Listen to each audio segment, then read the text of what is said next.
cyber threat. When you know you got the era right, yeah. You are not alone, don't do it by yourself. Get you some defense will help. If you know you won't be cyber free, come and get you some COC. Satisfying controls, lock them access points. We won't disappoint. COC, fight cyber threats. Promise C, you will not regret. We go deep and penetrate. COC, come and see.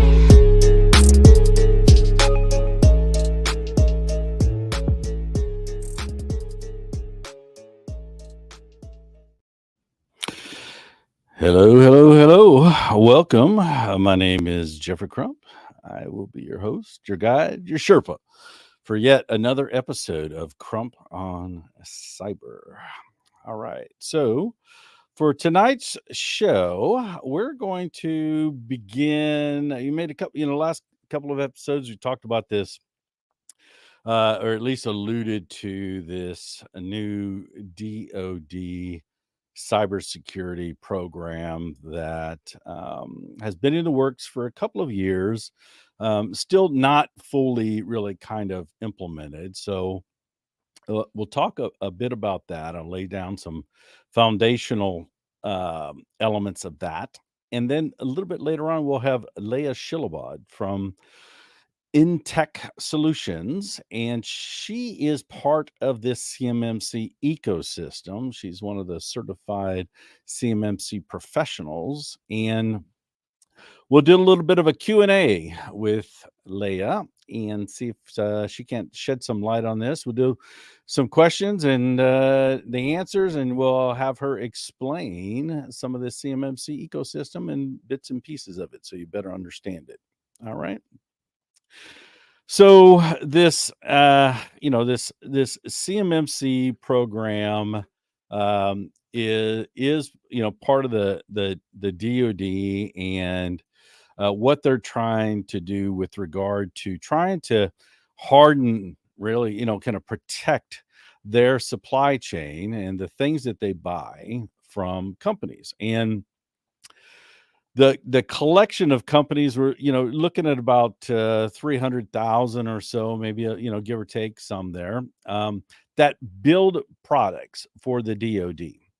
And this collective of these contractor companies is referred to as the Defense Industrial Base. And this Defense Industrial Base, or DIB, is part of a much larger global defense supply chain. So as you can imagine, there are bits and pieces of some of the things that the DoD purchases, and their prime contractors and all this myriads of hundreds of thousands of subcontractors that build the things that the DoD needs as part of their mission.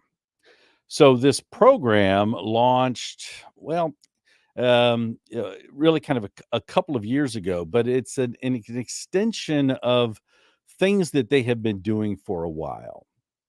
So what that means is that they're, as part of these contract relationships that they put in place with these contractors, they outline in there these security controls that are these contractor companies in the DIB are expected to put into place.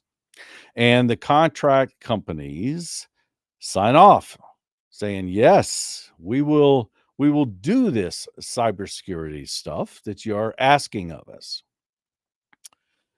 However,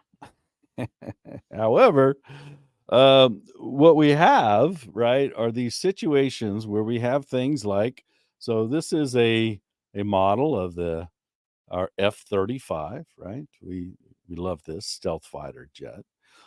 This program, believe it or not, is about 30 years old. So it's from inception all the way, it took about 15, 16 years before first flight. And then, obviously been flying then, and certainly very popular. And in fact, we're going to, as part of the Metacon, the CMMC Metacon, that one of the sponsors is going to be a pilot, an F-35 stealth fighter pilot. Hassard Lee is going to be speaking at that, and he flies these things. But we have these, this beloved F-35 flying around out there, and then we have this other thing, right? This thing that looks remarkably similar to our F-35. Okay. This thing is a Chinese J-31 gyrofalcon. So it is clearly evident that some aspects, right? The supply chain for that F-35 is probably, close to 1,400, 1,500, whatever. It's something like that. A very large number of contract companies, all across, this, what's needed to, get this thing off the ground in the sky, be able to get it right to, home base and all of this types of elements. 1,400 contractors. So the DoD, right? Of course, they've got all their smart people, and they come up with this idea, this jet, and or their contractors come to them saying, "Hey, we got this great idea for this jet," but there's this sensitive information that is, shared across different parts of the defense supply chain, so that these contractors, the prime contractors and the subcontractors, can build things like F-35s. And as you can imagine, there are lots and lots of different kind of parts of that aircraft, and it requires lots and lots of contractors to do that. And so that's why we get to this number of 1,500 contractors to be able to kind of put that thing in the sky. And a lot of time, energy, money invested in building such sophisticated technology for war fighters.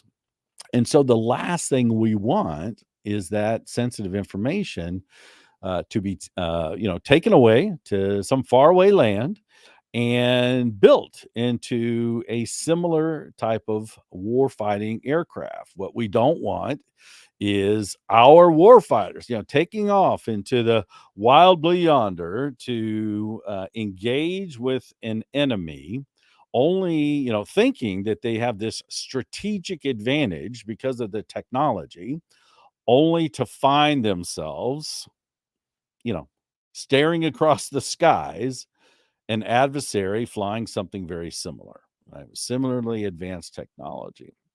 We don't want that, right? Certainly a lot of money goes into the aircraft, but it's about the people, right? The last thing we want are our people at risk because of these compromises across this myriad, right, of the supply chain.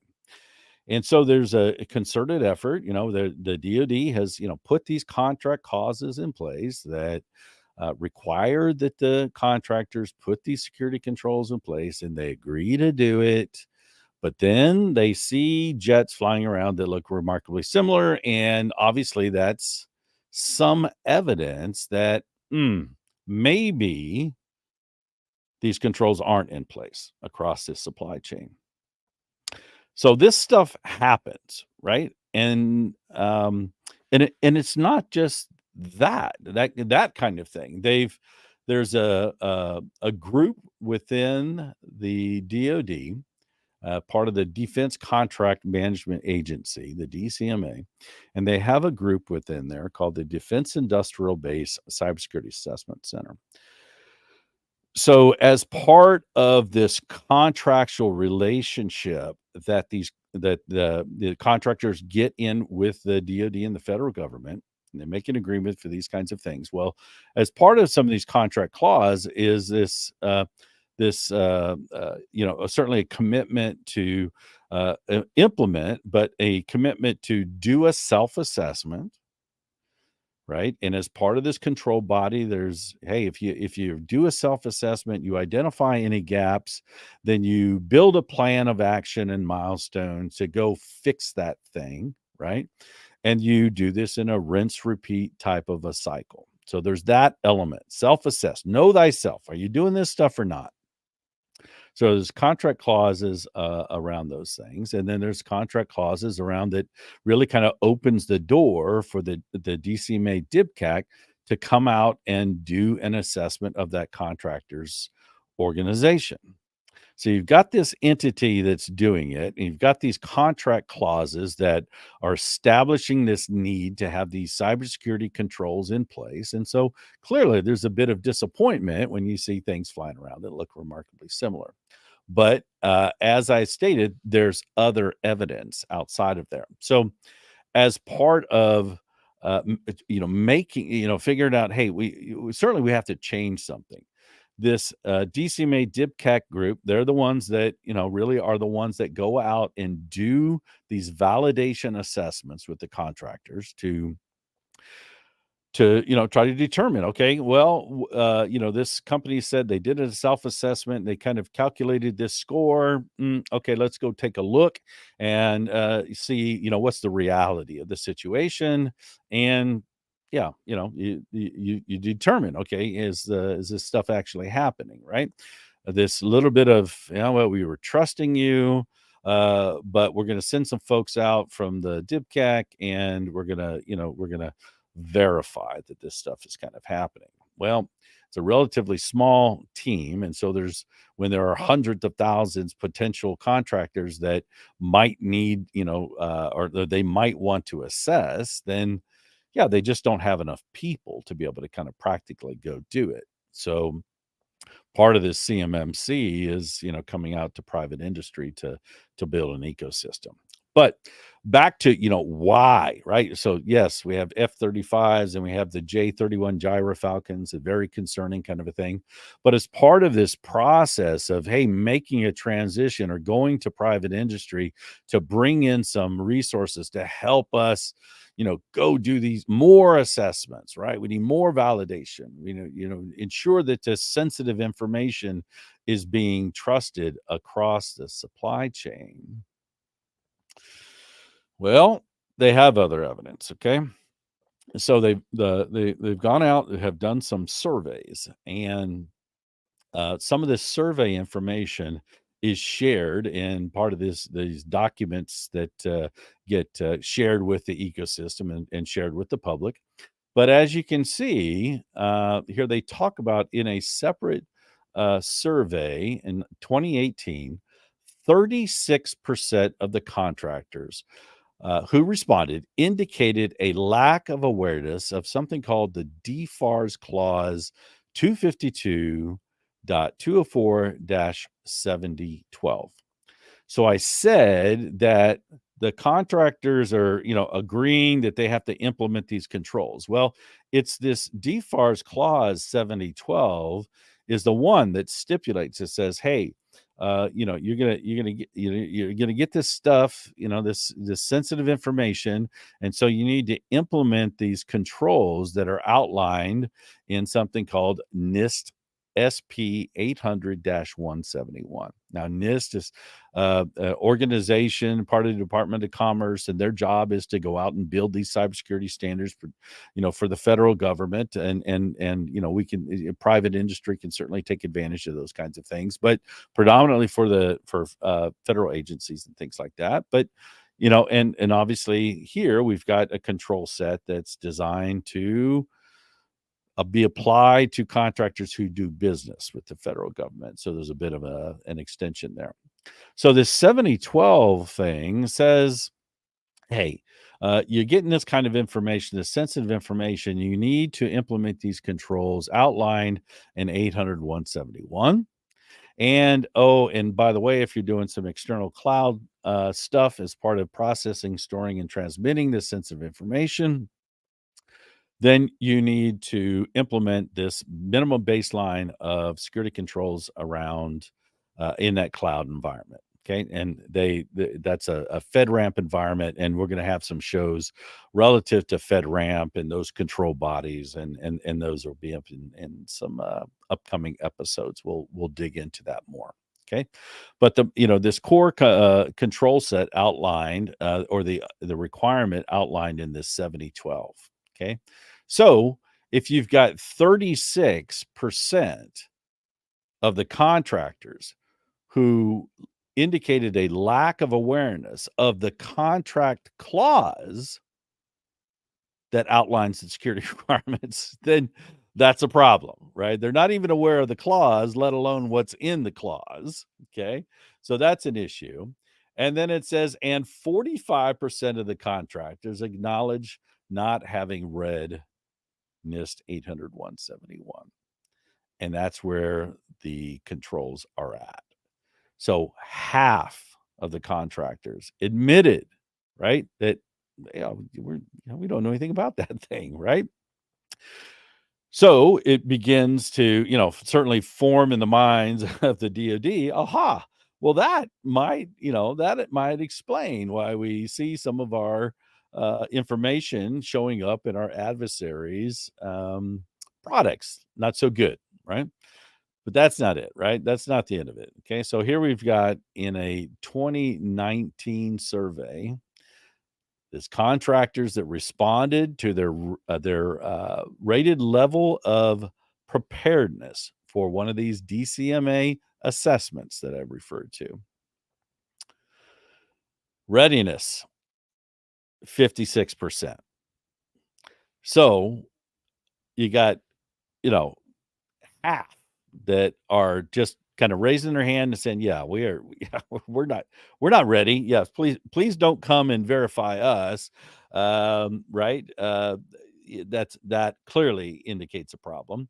And when I mentioned this DCMA DIPCAT group, when they come out, they let the contractor know, hey, we're gonna come out and do an assessment in your environment, and here's when we'd like to do this thing. When they come out, they're going to do typically one of two kinds: a medium assessment or a high assessment. Okay, and the elements of those assessments are, well, first of all, hey, you're supposed to do a self-assessment, so we want to look at that self-assessment. As part of a medium assessment, we'll also want to examine some of the artifacts that you've got in your organization. These could be policies, procedures, screenshots of configuration settings, and other things that are in the organization.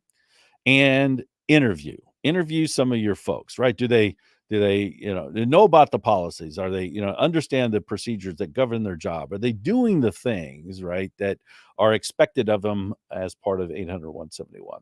So we got to look at the self-assessment, and we got examine and then interview. A high assessment, what gets added on to that is test, right? So you set some expectation in your policies and maybe even some configuration settings that this is how these controls are going to actually operate. So show us, right? Show us the activation of that control actually in place, right? And there's a lot that goes into, okay, why would I examine versus interview versus test, or examine and interview, examine and test? There's this method to implement the nature of the control. Not everything in cybersecurity is, this highly technical, kind of a aspect. There are certainly, we in cybersecurity, we talk about these three types of controls. We've got some technical controls, administrative controls, we got some physical controls, a combination of these things. So an administrative control would be like a process. Okay, so some of the controls in this body of NIST 800-171 are around configuration management and change, and so certainly as part of a configuration management or a change management, there'd be a process there, right? So because you have those kinds of things, would I inherently want to test that? No, right? I want to see a policy. I want to see something that describes this process and maybe talk to the people as part of that process. But then there are some technical ones, and so yeah, you want to do a bit of a test. And so that's all really kind of encompassed in not just, hey, here are the controls, but here's how you could assess those controls, and how you would assess them could be influenced by, the nature of the control itself. Okay. So you got 56% of the contract base saying, yeah, we're not really ready for that. And then we've got the results here of actual assessments conducted by the DIPCAC, where they say, hey, we went on site, we did these high assessments, and of the ones we assessed, 1/3 of them met all the requirements. So clearly, right, plenty of evidence, jets flying around, actual, words, from the confirmation from the defense industrial base that, gee, we're not either ready, or you don't know about the controls, or we're not ready for an assessment, or you've done an assessment and we're really not meeting the mark, kind of a thing. Okay. So they've got to change something, right? And the better way to really kind of do that is to kind of, put a bit more, force behind it, go out and do more assessments. And so, as part of implementing this cybersecurity maturity model certification program, it's transitioning certainly from this more of a trust basis to a verify. They've gone out, the DoD went out to public to private industry and says, hey, we need some help, right? We've got a lot of companies out there that we would love to assess, but we just can't, right? We just don't have enough people. So, as part of this process, there was a nonprofit, probably a couple of them applied and said, hey, yeah, we'd love to do this stuff. One was selected, this CMMC accreditation body, and they've been tasked over the last couple of years is going out and building an ecosystem from private industry to then go out and subsequently at some point, once we get through some rulemaking process here, to actually do those assessments. Yes, so we can have some validation that this sensitive information is actually being protected throughout this supply chain that we've got. And so, yes, there's information out there about this CMMC program out on the DoD CIO's office, and as part of this program, we're gonna have Leia Shilobod here in just in a minute here onto the program, and we'll get into this model and understand, well, what is being implemented, what has been structured, and what are the foundations of that model, so that, hey, we can go out, we can get this verification. But okay, some of these companies, we've got sensitive information, but we've got a couple tiers of that, and so we don't want to be, we don't, these independent assessments can be expensive. And so it just kind of depends on how big the company is, and so maybe a slightly lighter touch on some versus others. Well, depends upon the kind of information. And so we'll get more into this model that's out there now, as part of. So we got the DoD that's really kind of picking up from this program. Really kind of originated in the acquisition and sustainment group, and really has kind of been picked up by the DoD CIO's office to kind of take it and continue to kind of run with it. The nonprofit originally, started off with the name of CMMC accreditation body. They kind of have rebranded themselves the Cyber AB. And so there's more information, if entities want to become involved, if you're a cybersecurity professional and you've got, you want to, get involved in this program. Well, the Cyber AB is really the place where you want to kind of go to get that journey started, right? If you want to, get into the ecosystem, well, yes, this is where it kind of starts, and you can learn about more elements of the ecosystem. But that ecosystem is really kind of serving this DoD CIO's office and the defense industrial base that's tied to it. So if you want to learn more about the control body and the elements of that and what's required by these companies, and well, you can come out here and you can look at some of the documentation that's out on the DoD CIO's office website. Okay. So you've got that out there. So what we're going to do is we're going to take a quick break, and when we come back from the break, we're going to have Leia on the line, and we're going to chat in a bit more detail about this CMMC thing we've got really kind of teed up here. All right. We'll be back shortly. CLC, we'll be right back, baby.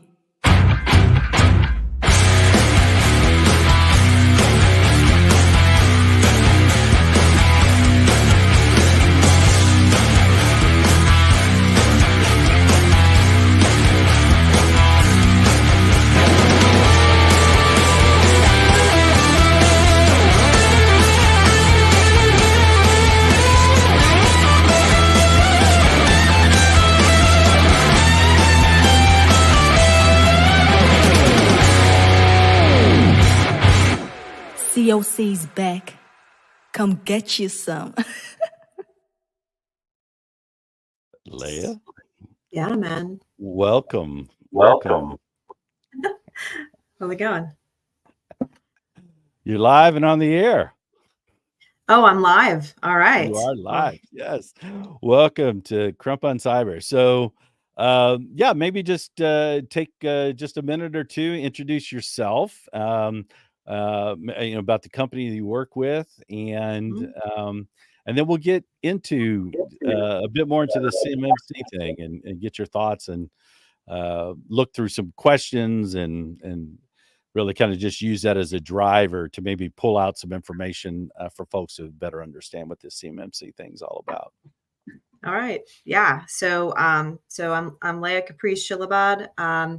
I have the self-proclaimed monitor of the IT Princess of Power. A little bit of a play on Princess Leia, a little bit of a play on Shira, 80s child. I started my MSP in tech solutions in 2006. We were very security focused at the time.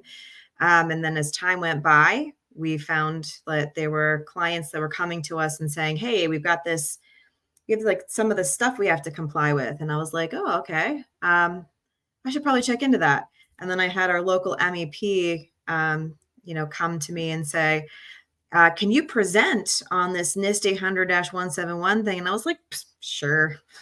I'm like, oh man, all right. So now I got to figure out what this NIST 800-171 thing is, like, right quick, because now I suddenly overnight need to know what I'm talking about.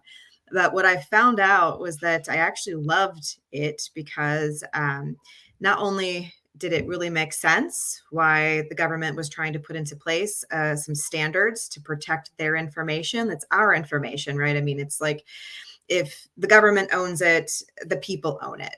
Even if we can't know exactly what it is, it's our tax dollars that are creating it and need to protect it.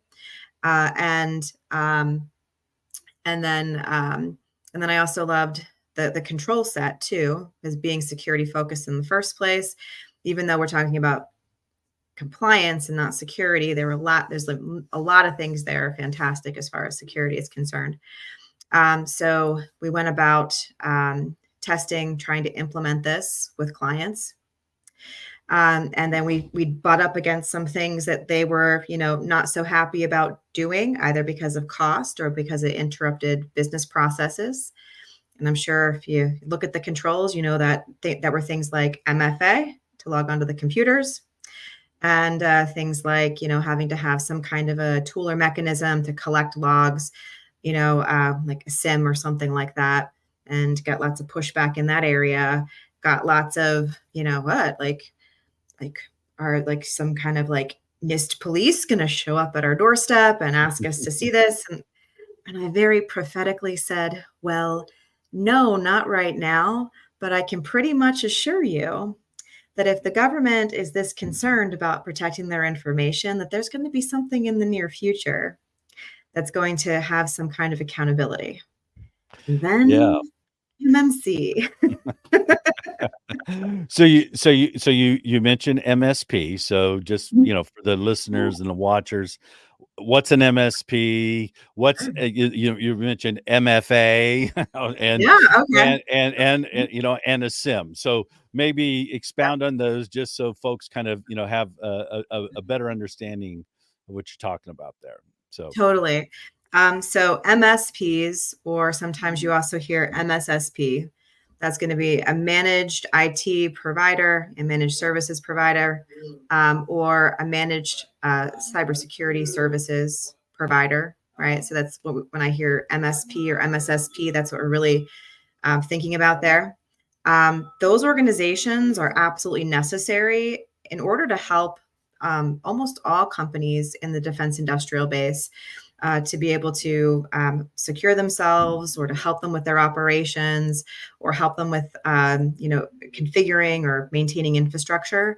I work with companies that have, as like my smallest client just has like one computer enclave that we created to protect this information. And my largest client has internal IT of 40 people and 1,000 endpoints. And even they still use an MSP for some services. So companies like mine who are able to help them with things like configuring infrastructure or sourcing equipment or with help desk or providing some kind of a security service. All of us are absolutely necessary to help everyone to get secure, stay secure, have continuity of operations. Again, like I could continue to talk about that, but that's our MSP thing. And then there were some other acronyms you wanted me to. MFA. MFA. There we go.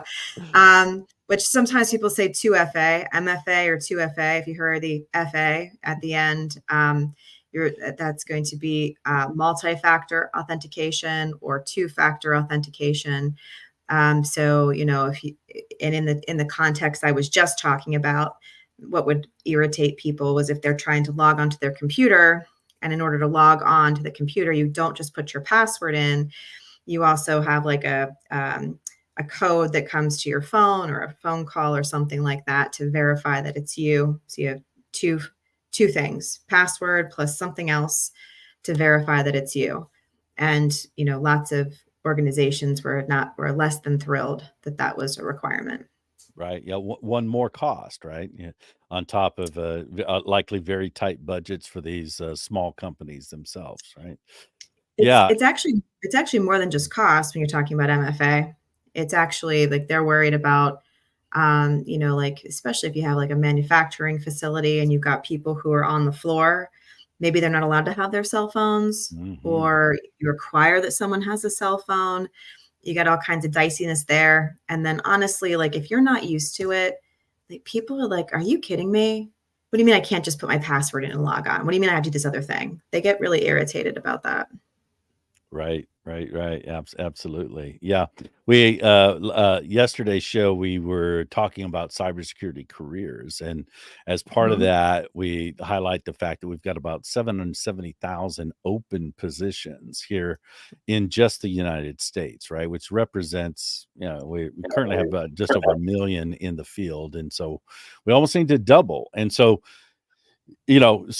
companies like yours, yes, you've got this pool of, cybersecurity professionals, and small companies need them, right? Because they're struggling to find people to come in to do the jobs that they need, right? Because the big companies, they've got, they can pay higher salaries, they got better benefits, and and then the smaller companies sometimes can kind of struggle to compete for those resources, but they need the capability. So something like your company, an MSP or an MSSP, comes in and can do that for them. And so I'm sure that we know that companies like yours are very, very popular, and it's and can be even for those that are trying to get into the field a great avenue for doing that that kind of stuff. So okay, so great, thank you for that. So how did so maybe talk a little bit about your CMMC journey to and to becoming certified, and kind of what your process you went to become actually part of the ecosystem, and maybe what role your company plays in the actual ecosystem itself. Sure, I can definitely do that. So like again, we came to this like enter CMMC, enter the cyber. Well, now it's a cyber AB. Originally, it was the CMMC accreditation body AB, and it was run originally totally by volunteers. So the board of the AB were just a bunch of volunteers. They were people who had been in the defense industrial base in some way, providing some sort of support or service. And all of those original board members, they're friends of mine, really smart people who just really spent a ton of time and effort to try to get this thing off the ground. And then eventually, like where it is today, is that it was handed off to like people who get actually paid for their jobs. and those guys got to go back to their actual business that makes money. part of the way that it's a nonprofit. So part of the way that the ecosystem, is able to exist, that we have this accreditation body, is through being able to have certain certifications, or so that people can go through some training, and there's a cost associated with that.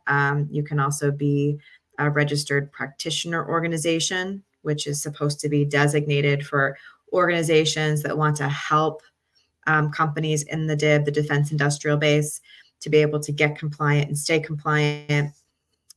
There's also C3 PAOs, which are certified. Let me see. It would be like certified assessor organizations. I missed a whole bunch of those letters, but it is late on a Thursday.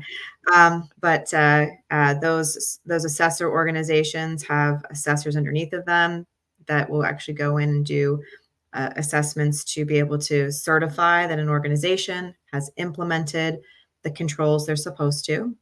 And then what I am is a CCP, certified CMMC professional. These things have changed a little bit over time. So originally we were told, and I think we still can, we can still serve on assessment teams. We have about 40 solid hours of training before we're even allowed to take our test. That's required by certified trainers. Like you have to be certified in order to even train us. And then there are people who can get designations as a registered practitioner or registered practitioner advanced, that also get some training too, not as much as a CCP, less hours and less detail. But the reason why they were creating this ecosystem and these people that have this kind of knowledge, first of all, on the help you get compliant side, they wanted to make sure there was standardization for how people are being trained and how they are interpreting the controls, because that was a huge problem, Jeffrey. I mean, part of the reason this whole thing came to be is because when the government came through after they had this requirement to implement the 800-171 controls by the end of 2017. And so they came through and they assessed some like a handful of companies that were supposed to do this. They had 100% failure rate, 100% failure rate of the implementation of those controls. So prior to coming on, we were looking at the interim rule where they had, some of the survey results from, even prior to some of these early adopters kind of a thing. And, even back in the day when they were kind of looking at that stuff, it was 36%, I think, of the sample base that they provided was able to kind of reach, the 110 mark there. And so, subsequent, they're just not doing it, right? They're struggling with it. And Well, part of the reason is that there is not accountability, because it always helps when someone checks your work, right? Like it always helps when someone comes up behind you and makes sure you're doing what you're supposed to be doing. But part of it also was really because people thought they were doing the right thing, but they were interpreting it improperly and they were applying it improperly. So they wanted to make sure that you've got people who are properly trained, who say you can go to them and get those answers to make sure that you're doing the right thing. Because if you present yourself for assessment, it's going to be a very costly process.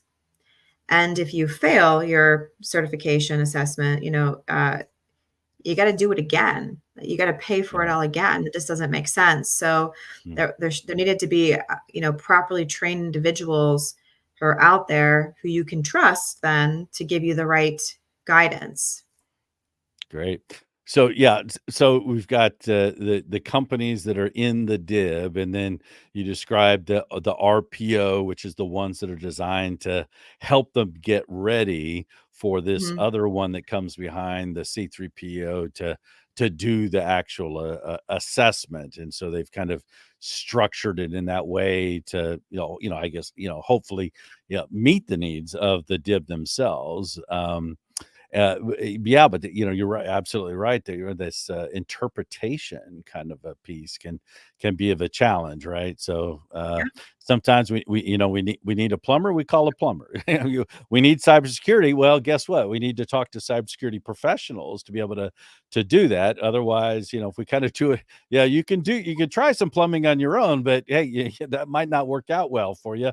You wake up in the middle of the night, right, and you get you got 2 inches of water underneath your feet, so you got to definitely be careful with that stuff. So, that's good, right? So we've got those kind of roles in there, and getting the professionals trained on that. So let's take a look at just a couple of maybe get into a little bit of kind of Q&A here to just kind of help drive the conversation along. So how many levels are there in the CMMC, and what purpose do they serve? That's a great question. So there used to be 5 in the very beginning. And the interesting thing about those 5, levels 1, 2, 3, 4, and 5, is that levels 2 and 4 were never meant, to ever be. Actually wasn't thinking about that before I did it. They were never actually meant to ever for someone to certify there. It was not like they were never like there's never going to be a requirement in a contract to be level 2. It was the sense that why do we have levels? It's because it's supposed to be a maturity model where like the base level is very basic and then it matures itself up to advanced. So that's why 5 levels sounds, like, you can really mature yourself and kind of step yourself up into adding more controls. But then when 2.0 came out, they confused everybody by compressing it into 3. So today, as it stands, and this is actually something, if any of your listeners, this is a very good thing for them to keep top of mind, is anytime they hear anyone talking about these different levels, if anyone is talking and referencing 5 levels, or if they're referencing level 3, and level 3 they're talking about being where they have to implement only 1-800-171, or they reference a level 2 that you can tell that they are talking about the old model, and that that you probably shouldn't take them as a good source for good information about this model, because that changed almost 2 years ago. Actually, that changed on the eve of me going to an IT security conference to talk about CMMC. So I'm not joking. So the next day I'm like, oh my gosh, you serious? So I'm like, I got my slides up and I'm like, so let's pretend that this thing where it has 5 levels actually says 3. Right. That was fantastic. That was great. Yeah. You mean they weren't communicating with you, the folks ahead of time, and you didn't know this was coming? These changes? No, just plop it in your lap. Okay, so we got these. What's 3 levels now. Yes. What's the difference? Okay. So anyone that actually is a holder of federal contract information needs to comply. It doesn't matter actually if you are in the DoD supply chain, or doesn't matter what department that you have a contract with. So there's a FAR clause. The FAR is the Federal Acquisition Register. That's 52.204-21, basic safeguarding of covered contractor information systems. So you have, and basically that's if you have any kind of federal contract information, and the government loves the use of acronyms. So, if your own, whether you're in IT or whatever industry you happen to be in, if you've got your own, acronym world, well, welcome to the world of more acronyms, because it's all over the place here. So that would be FCI. So if you have FCI, there's already, this has been for a very long time, there are basic safeguards of your information systems if you contract with the federal government at all. There's 15 controls that you need to comply with. So they took those 15 controls if you have federal contract information, and they made that CMMC level 1. So that's like Right. everybody needs. Okay. Yeah, everybody's supposed to be doing that. So even outside of the DoD, in any company that's, I guess, practically doing business with the federal government has at least that baseline set of expectations or obligations around protecting that stuff called FCI, right? Yeah. I would Absolutely. imagine that anybody listening that's not in the DoD or does business with the federal government is probably sitting back going, I didn't know I was responsible for that. Right? Some are probably a little bit shocked around that. Okay, so that's the level 1, and you got some FCI stuff there. What about these other ones?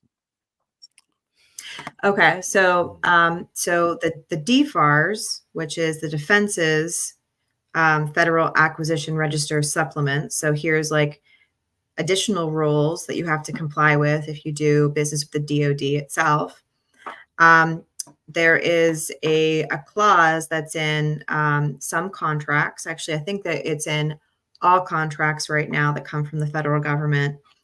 And this is the 52.204-7012 clause.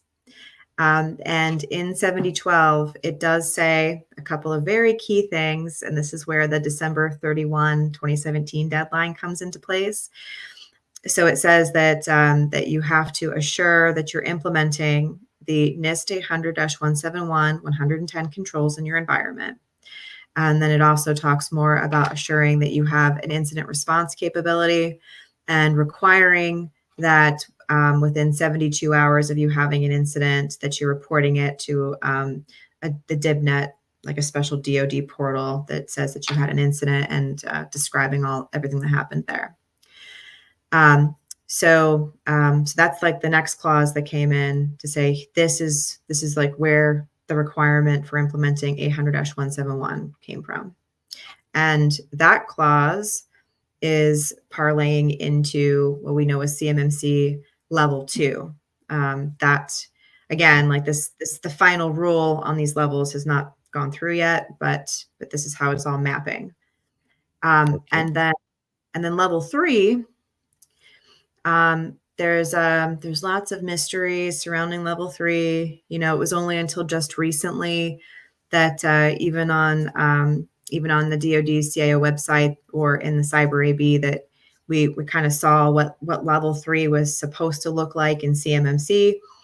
But we did know this is special CUI, so like not classified information, but more special than just regular old CUI. I'm not sure if the government decides what that means. I don't know what that means. But they'll tell you if it's special CUI. And you not have just those 800-171 110 controls, but also additional enhanced controls from a document called 800-172. Okay. Yeah, and I don't know all of the reasons why that was shrouded in mystery. I guess they're trying to flesh out a lot of stuff there. But there's a very, very small amount of organizations that are going to need to have that level of security and compliance. So most organizations are really not going to have to worry about implementing that control set. Okay. All right. Okay. Let's see here. Dun, dun, dun. All right. So you actually already answered this one. What does that FAR clause 20421 represent? Yeah, that baseline set of controls, and now sits there at our level 1. So that's great. I have a funny story, Jeffrey. So it wasn't actually that long ago because they didn't. I took the CCP, but they didn't actually draw a distinct line between every single one of those things in the clause directly to that control set. So even though they were like, oh, you have to do this, and me in my apparently like way too literal mind took like over a year for it to like hit me as I was like reading those again, and I was like, wait a second, I know these things. And I went and I looked at like the controls inside of 800-171, and I'm like, they are the same. And I'm today years old when I figured this out. God bless. Yeah. Yeah. And they sit, they sit somewhere else too. They sit over in Phipps 200. So, all right. And so, so you were talking about FCI, but, uh, you alluded to this, but you didn't get too deep. So, the security requirements, you talked about the DFAR 7012 and requirement for 871, and this other kind of information, controlled unclassified information, CUI. Yeah. And then, as you noted, for maybe for these specified types of CUI, maybe the ITAR ear, that might push you up into that level 3 kind of stuff, right? Where you can decide. So here we go. So CUI. So controlled and classified information kind of stuff. But then there's this other acronym out there, CDI. So how does CUI, how does it differ between CDI, or what is CDI in reference to CUI? I just wanted to tell everybody before this call, I did not get to see any of these questions, and I feel this is a pop quiz. It's fine. We're just having a conversation, so we can talk through this stuff, right? Yeah, it's okay. Yeah. I know the answer to this one. Okay. So CDI is covered defense information, where CUI is controlled and classified information. CUI, controlled and classified information, is a designation that the federal government can put on any information, no matter which department it's from. CDI, covered defense information, is specifically defense information that they would say would be covered under the 7012 clause and require protection by the 800-171 controls. Gotcha. Yeah. So it's that CUI that's in that contract with the DoD. So as the government does, they just add yet another acronym, right? To make things even more confusing, right? So, okay, well, you got the CUI. Yeah, but we need a special kind. Our CUI, right? Even though it's encompassed in all that stuff you call CUI, we're going to go ahead and call this CDI, right? It's our DoD CUI. Okay, fair enough, right? We just kind of salute and carry on. Well, there's also you might actually see CTI, covered technical information. So yeah, I mean, like, and it's all like it's one of those like all squares or rectangles, but not all rectangles or squares, kind of a thing. Right. Yeah. All right. There's a lot of those categories out there. That's it. Okay. So we're kind of talking about this ecosystem, and you talked about being an RPO and becoming a CCP.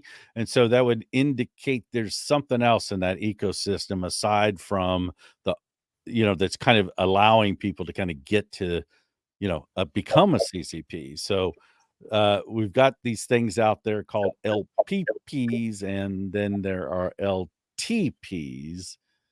It's a difference between those two things. Okay, so let's see. So help me with LPP. This is one of those. Yeah, sometimes they do this with these acronyms. They don't like. They use terms that just don't roll off your tongue. So license partner publisher is what it stands for, but that it's like your tongue stumbles across that. It's kind of like, well, license publishing partner rolls off your tongue, but they went with the license partner publisher, right? The ones that go create the training content, right? Yeah, it's like, oh my goodness, why would you? So, yeah, right. And it's funny because I took my CCP training through. I always thought of them as an LTP. Edwards Performance Solutions is where I took mine, because that's where I got my training. But actually, they also developed a lot of the curriculum. So they're an LPP as well. They were actually developing that curriculum, which was honestly, it was awesome to be able to work with them. I worked with them. Like, I was like the first CCP class. So I got like the original, 1.0 training. Yeah. It was like drinking from a fire hose. It was fantastic. Yeah. Yeah. Yeah, we love those fire hoses. Yeah. Yeah, yeah, and to your point earlier is like, sometimes it's like learning a new language, right? Because it's the government and all their acronyms, and then it is kind of a new thing, even though, we've got these controls and we might be able to relate to the controls, but you got this ecosystem with this whole new language and stuff like that. And so, Mhm. yeah, it is definitely a bit like drinking from the fire hose for sure.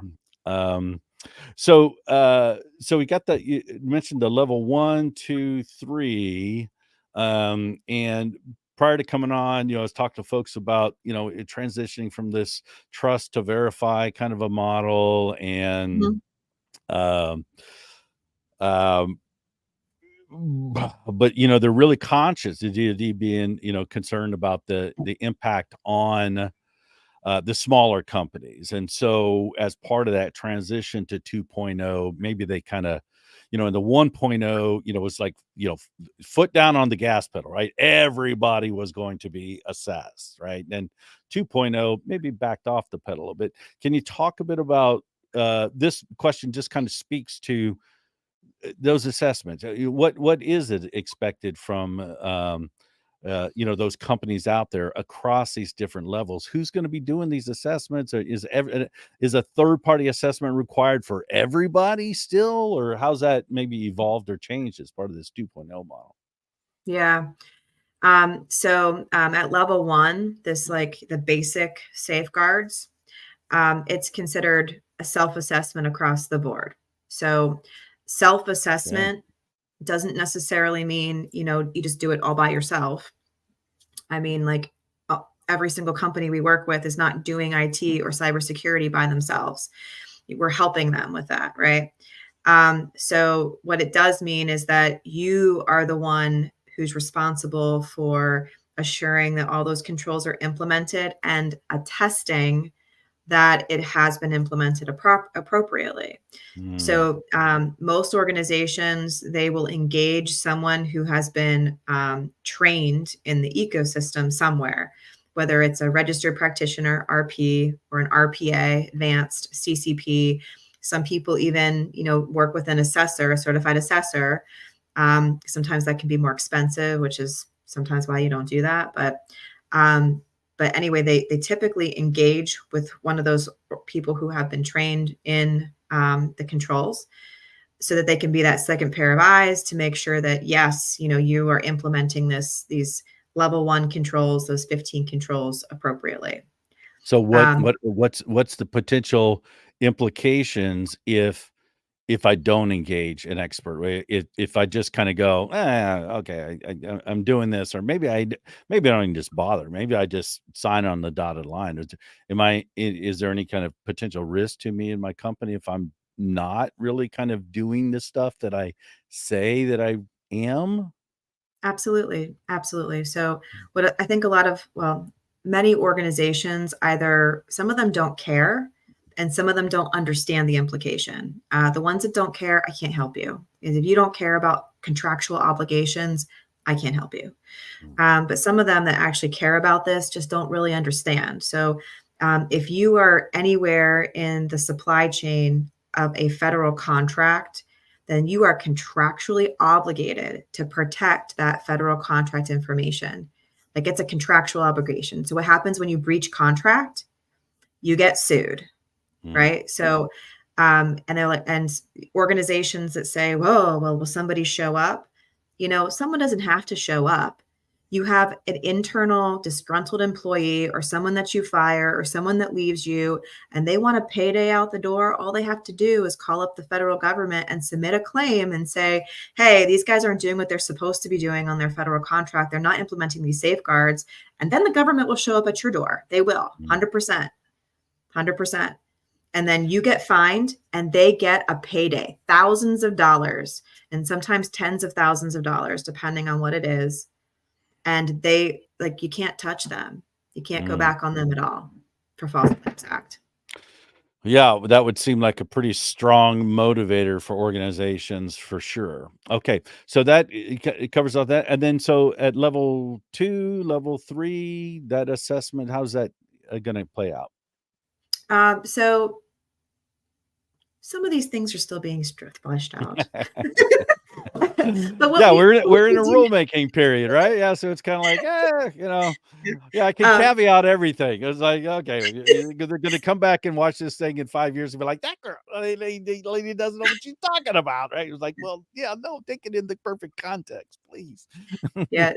So anyone that was trained as a CCP or a CCA, so an assessor or a professional, we were given access to the draft CAP, the certification assessment process. We actually had to study it in order to pass our test for certification. And it describes what the assessment process will look like.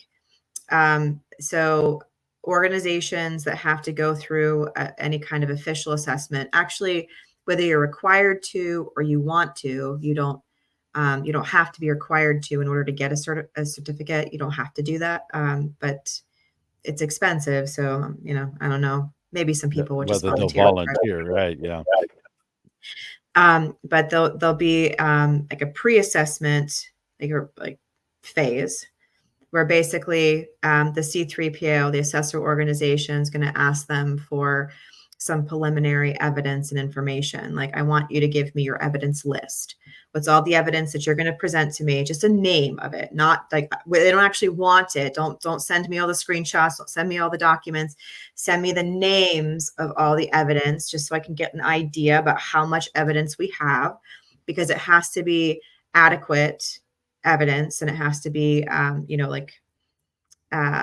and it was adequate and something else. I took the test. Sufficiency. There you go. So they're going to kind of get a feel for that based on the what you're submitting for that list. Talk about who has different kinds of roles, so they have an idea about that. And after they collect all that information in the beginning, which is there's going to be a fee for that service. Then they're going to determine whether or not you're even suitable to assess. I mean, if you're giving them some information and they're like, they don't have enough evidence, or it's clear that you're not ready for this, you will have paid that money, and then they'll be like, sorry, like we can't accept you to even assess you because you're going to fail. So it's really important to make sure that you're working with somebody, or that internally you have a good, solid team that is actually ready before you present yourself for assessment. Yeah, and that is something that your organization does as one of the RPOs in the ecosystem, right? To help them get prepared for these assessments. Yeah. And, I mean, God bless, I've got people who are like really excited to go and get assessed, and I'm like, whoa, cowboy, like, like I want to get through. This is like a little bit of an aside, but I want to get through like at a year of us thinking that we're good, because this is beyond like what's required in the assessment process. If I'm going to, this is what we do. We help organizations to get compliant and stay compliant. Compliance is not like a finish line. People are like, oh, did we get to reach 110? Are we compliant? It's not like, you run the race, you're like, I'm compliant and I'm done, and I'm like, it's not like that, man. Like, you have people that are working in this environment every day. Your end users, like your IT people, your help desk, you got to align and realign, and you have to show evidence that you're doing maintenance over time, that you're doing change management, that there's so much documentation and proof you have to have that you're maintaining the environment over time. Plus, you have to do a security assessment where you test the implementation of those controls. Like, I want to get like a good year of us doing those process things where I can have this high level of confidence that we're doing what it is that we need to be doing before I suggest to my clients that they pay all this money to have themselves certified. Like, I just think that it makes a lot of sense to do that. It sounds like a solid approach, and I'm sure that the companies out there certainly appreciate that, because they're I think probably likely looking at this CMMC and concerned about the overhead and the cost that they didn't expect to have to kind of, really, do, although, we can say, well, you were supposed to be doing it anyway, but okay. we know that they probably weren't, right? So we know that. So they're going to, certainly take out some costs that they weren't anticipated. So if you keep it to a minimum, then that's absolutely appreciated. I'm sure from the dip. All right. So, Leia, it's been amazing having you on. I greatly appreciate you being here. You've been fantastic. Thank you so much. We're going to go ahead and wrap up the show. So I want to just do, just a quick kind of shout out to the sponsors. We got the CMMC Medicon coming up November 14th. So if you're interested in this CMMC thing, got some international speakers lined up for that coming down the line. And then Leia mentioned one of the other LTPs that are out there, Edward Systems, certainly out there. But we've got the CMMC Training Academy that's sponsored the show back in the show itself. They're also an LTP and provide training out there. So check those entities out as well. For the rest of you, have a lovely evening, and thank you so much.